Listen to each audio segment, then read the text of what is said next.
प्राचीन काल में चित्रसेन नाम का राजा राज्य करता था। उसके राज्य में आमला एकादशी का व्रत वैसे तो 24 की 24 एकादशियों का व्रत बहुत ही उत्साह के साथ उस राज्य में होता था, लेकिन आमला एकादशी का व्रत बहुत ही उत्साह से उस राज्य में मनाया जाता था। राजा भी दोनों एकादशी के व्रत करता था और प्रजा भी के ज़्यादातर लोग एकादशी व्रत किया करते थे।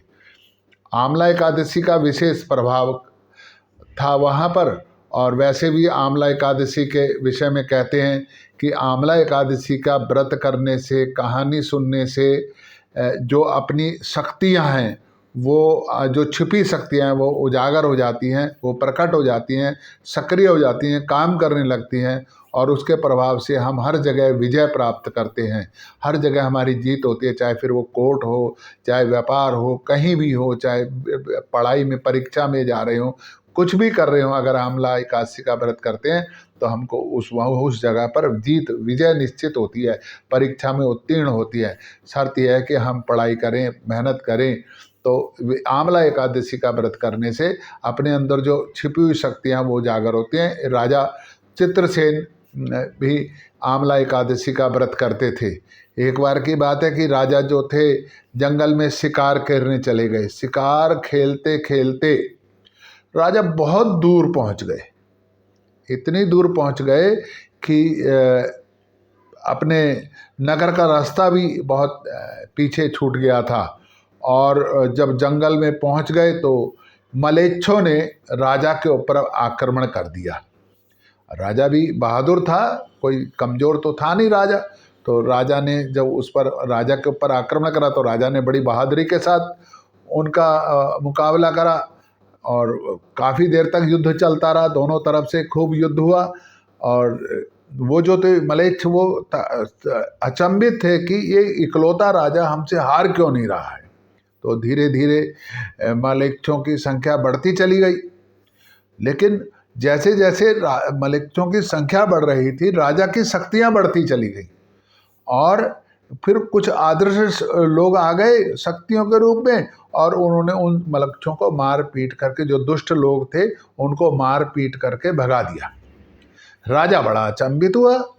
उसने कहा कि मैं इतनी दूर अपने नगर से, अपने राज्य से दूर आकर के यहाँ मेरी सहायता किसने करी है। अच्छा, जब युद्ध समाप्त हो गया तो बाकी सब लोग भी जो उसकी मदद कर रहे थे राजा की, सब चले गए। अब राजा ये सोचने लगा कि इस वीरान जंगल में मेरी मदद किसने की है, ये कौन लोग थे। तो बड़ी देर तक बैठा रहा, फिर एक पेड़ के नीचे भगवान का ध्यान लगाया, विष्णु भगवान का ध्यान लगाया कि आखिर वो लोग थे जिन्होंने मेरी मदद की है, मेरी सहायता की है, मेरी रक्षा की है, आखिरकार वो कौन लोग थे। तो आकाशवाणी हुई कि हे राजा, ये जो तू आमला एकादशी का व्रत करता है, तो इस व्रत के प्रभाव से ये आज तेरी जो हार होनी थी जीत में बदल गई है।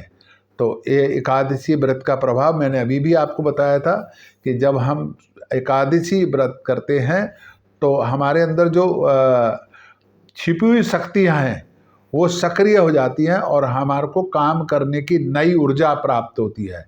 तो वैसे तो सभी एकादशियाँ अपने आप में महान हैं, लेकिन आमला एकादशी क्योंकि ऋतु बदल रही होती है, फागुन, कुछ लोग रंग भरी एकादशी भी बोलते हैं इसको, ऋतु बदल रही होती है, होली के नज़दीक है, तो इस एकादशी का व्रत करने से अपने को मुकदमों में, कहीं हमारा पैसा फंसा हो, पैसा निकालने में, कोई भी अगर हमारा कोई काम रुक गया है, कोई हमारा पेपर रहता है, कोई हमारे प्रमोशन रहती है, कहीं मुकदमेबाजी चल रही है, कहीं किसी से झगड़ा हो रखा है, ऐसा कोई भी जो डिस्प्यूटेड है, जो काम बरसों से नहीं हो रहा है, अगर हम पूरी विधि विधान के साथ आमला एकादशी का व्रत करेंगे तो वो सारे काम हमारे हो जाएंगे। वैसे तो करना चाहिए, 15 दिन में एक बार एकादशी का व्रत करें, और द्वादशी वाले दिन उसका पाषाण मतलब व्रत को खोलें। और एकादशी को चावल नहीं खाने चाहिए, और द्वादशी को खीर अवश्य खानी चाहिए।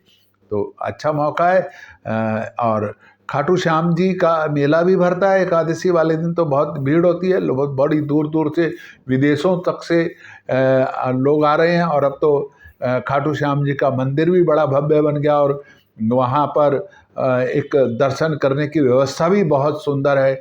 जहाँ पहले एक छोटी 2 लाइनों में जाया करते थे, अब 6-7 लाइन बन गई हैं। बहुत ही दर्शनीय स्थल बन गया है।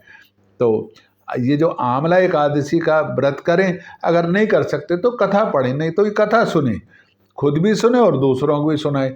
कथा सुनने से, पढ़ने से भी अपने को पुण्य प्राप्त होता है। तो आप सबको एक बार फिर पुनः आमला एकादशी की बधाई, और एक बार मन लगा करके एकादशी वाले दिन भगवान विष्णु का जाप करें, हरि नाम का कीर्तन करें।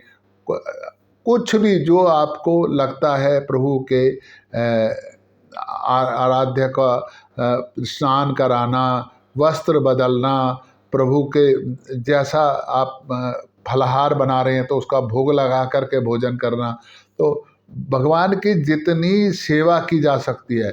और जितना गीता में लिखा है ना कि बिना कुछ, अर्जुन को बोलते हैं, अर्जुन लाभ तब है जब तू बिना मांगे, बिना कुछ कहे, बिना कुछ मांग के जो पूजा करता है उसकी सारी मांग मैं पूरी कर देता हूँ।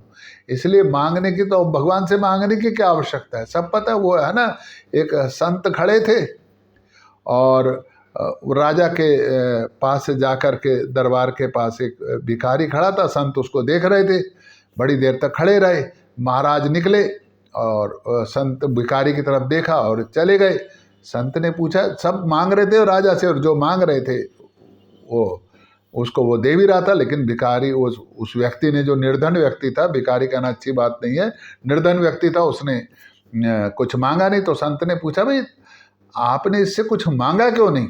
उन्होंने कहा, अगर राजा से या देने वाले से मांगने की आवश्यकता पड़ रही है तो फिर उसके बड़े होने का लाभ क्या है, शक्ति संपन्न होने का लाभ क्या है? अगर कोई शक्ति संपन्न है, कोई बड़ा है, तो फिर उससे मांगने की आवश्यकता ही क्या है? वो तो अपने आप दे देगा ना जी।